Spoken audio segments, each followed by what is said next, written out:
ఎంతమంది ఉన్నారో లెక్కెట్టుకోండి. తక్కువ దూరం ఏం కాదు, చాలా దూరం వెళ్ళాలి. మళ్ళీ తప్పిపోతే నాకు సంబంధం లేదు. ముందే చెప్తున్నాను. ఆ బ్యాగులో అవి కూడా ఉన్నాయో లేదో చూసుకోండి. దొంగలు ఎక్కువ. ఏయ్, ఆ బ్యాగ్ దగ్గర అదే చెప్తున్నాను నీకు. అన్నయ్య గారు పిల్లోడు దుడ్డు కంటున్నాడు, ఏం చేయాలి?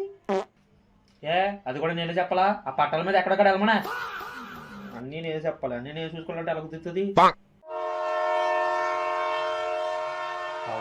మనం ఎక్కాల్సిన ట్రైన్ ఇదే అనుకుంటా.